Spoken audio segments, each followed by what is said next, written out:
مہندی کے مسئلے کو کھایا جا رہا ہے. ہاں حضرت قاسم کی شادی آج تک ہم نے بھی نہیں پڑھی ڈسکسبل موضوع. اب اقوا قول یہی ہے کہ یہ شادی نہ کی، لیکن بالآخر کچھ علماء نے حتیٰ سید مرتضیٰ نے لکھا ہے کہ امام حسین کی بیٹی کی شادی جو ہے قاسم سے ہوئی. نام انہوں نے جو ہے بجائے فاطمہ کے زبیدہ لکھا ہے. کیا کریں گے اس کا؟ اب وہ کہا جا رہا ہے جی کہ یہ شادی کو ڈسکس کرنا جو ہے اسسینیشن آف دا کریکٹر ہے. اگر حضرت قاسم کو معاذ اللہ کسی حرام الہی کی نسبت دی جاتی یہ تھا گناہ، شادی کی نسبت دی جا رہی ہے. یہ قول بھی ہے، یہ قول بھی ہے. صحابہ چلے یہ قول ضعیف ہے، قول لیکن علماء مراجع سے سوال ہوا ہے، حتیٰ خود آغا خامنہئی سوال ہوا ہے، آغا بہجت سے سوال ہوا ہے، ایک بہت بڑی تعداد سے، کہ اگر بعض چیزیں کہ جو ثابت نہیں ہیں ان کو پڑھا جائے تو انہوں کا حوالہ دکھا. اس کے بعد باقاعدہ سوال ہوا ہے کہ اگر یہ رسم کر دی جائے تو وہ مذاکرہ ہے، کوئی مذاکرہ نہیں. اب یہاں کہا جاتا ہے شادی، ہاں شادی نہیں ہوئی، ہم نے بھی نہیں پڑھی، لیکن آپ جانتے ہیں کہ شادی نہیں ہوئی تو بھی یہ رسم ہو سکتی ہے. ہنا ہم لوگ کہتے ہیں اردو میں مہندی کو کیا ہنا، فارسی میں کہتے ہیں ہنا.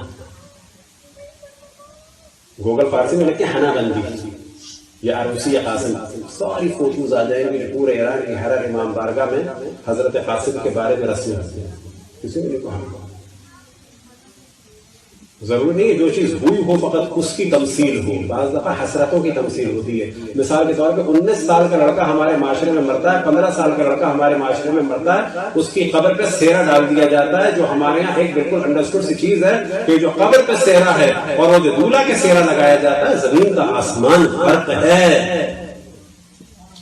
زمین کا آسمان فرق ہوتا ہے.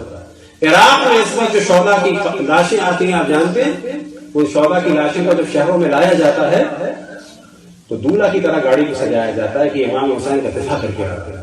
اب یہ کہا جائے کہ یہ گاڑی جو سجائی اس کا روایت میں ذکر ہے، کیا یہ لڑکا شادی شدہ تھا؟ احمق بے شعور، یہ بتایا جا رہا ہے کہ اس نے اپنے آپ کو قربان کر دیا، یا اس کی شادی کی عمر تھی اس نے اپنے کو قربان کر دیا. اس کی ماں نے اپنے بچے کو محاذ پہ بھیج دیا اہل بیت کے دفاع کے لیے، اس نے پرواہ نہیں کی میری نسل چلے کہ نہ چلے. یہ سمبلز ہوتے ہیں ہر معاشرے میں. ہمارے معاشرے میں آپ دیکھیں جوان کی قبر پہ سہرا ہوتا ہے، ہمارے معاشرے میں ہم نے دیکھا بعض دفعہ جوان کے تابوت پہ سہرا ہوتا ہے. اس سہرے میں اور ولیمے کے سہرے میں، اس سہرے میں اور نکاح کی تقریب کے سہرے میں زمین کا آسمان فرق ہوتا ہے. وہ سہرا خوشی کا ہوتا ہے، یہ سہرا کس کا ہوتا ہے؟ غم کو اجاگر کرنے کے لیے ہوتا ہے. تمام مراجع سے سوال ہوئے، کوئی حرج نہیں، کوئی حرج نہیں. کیا ضروری ہے؟ اب یہ کہا جاتا ہے مہندی کی رسم تو ہندوانہ ہے، یہ تو انڈیا سے گئی ہے. نا بابا، مہندی کی رسم عراق اور ایران سے ہمارے یہاں آئی ہے، ہمارے یہاں سے نہیں گئی وہاں. یہ وہاں سے یہاں آئی ہے، یہاں سے وہاں نہیں گئی. گوگل عربی میں جا کے آپ لکھیں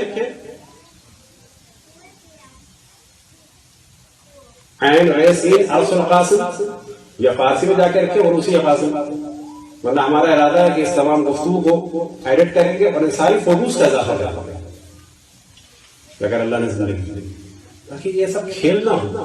کسی نے نہیں کرنا، نہیں کرنا. اب یہاں پہ سوال ہو گیا سب کچھ کیوں ہو رہا ہے؟ یہ سب کچھ ایک حسرت کے طور پہ ہو رہا ہے.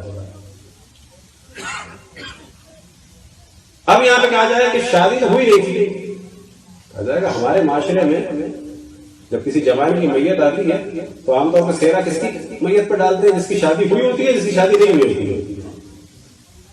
کس پہ ڈالتے ہیں؟ جس کی شادی نہیں ہوئی ہوتی ہے، ایک حسرت کے لیے. تو ہمارا کام ہے مراجع کے فتوے ہوتے ہیں.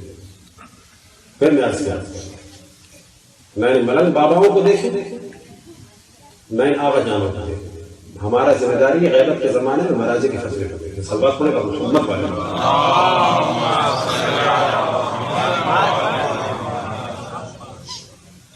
برحمتك يا أرحم الراحمين وصلى الله على محمد وآله الطاهرين.